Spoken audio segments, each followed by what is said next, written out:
Hey guys, it's your Book Bug here. Today we're going to talk about what the hell is wrong with Edith Wharton.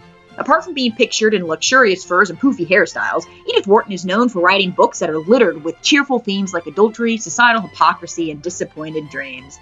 Her rich, sensuous prose and famously unlikable characters lend a realism and intrigue to everything she writes. And I'm not going to lie, I freaking love her.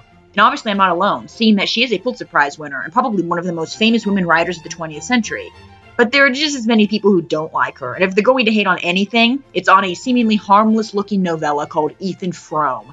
Edith Frome was written around 1911, right smack dab in the middle of Wharton's prolific writing career. Despite the fact that it's been made into a well-known movie, starring Aslan himself, there are plenty of people who think Hollywood could have better spent their time developing films based on books that don't make you want to roll over and give up on breathing.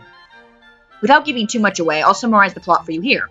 It tells the story of Ethan, an introverted and somewhat stalkerish farmer, his bitter wife, Zena, and his wife's cutie pie cousin, Maddie. You can probably fill in the blanks from here. Ethan and Maddie develop the hots for each other. Some important stuff happens with a pickle dish that symbolizes the fragility of beauty and the tragedy that results from hopelessly grasping at it. Zena is a bitch. Ethan and Maddie decide to pull a Romeo and Juliet. And in the end, unlike Romeo and Juliet, they don't do it right. Say what you want about Wharton, she does have a beautiful knack for concocting endings that just smack of poetic justice. So why do people hate this one so much?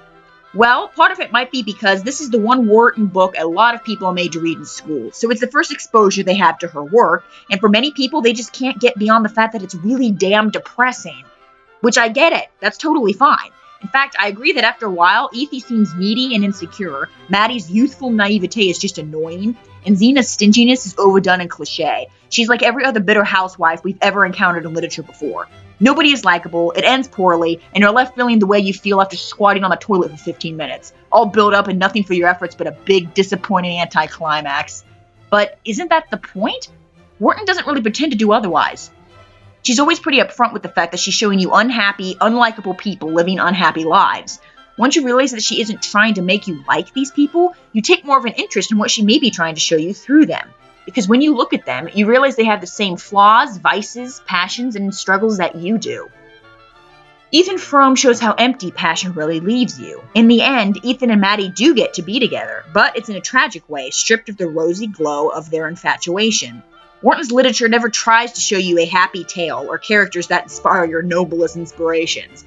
In fact, a common theme throughout all of her works is that everyone deals with the same passions, and that those passions unchecked leave you miserable. Ethan and Maddie and the rest of Wharton's characters are ransacked by sensation and ultimately left empty and lifeless, which is what the flames of passion leave behind. When it comes to relationships, there's got to be something other than fire. Otherwise, in the end, you get nothing but drifting ash.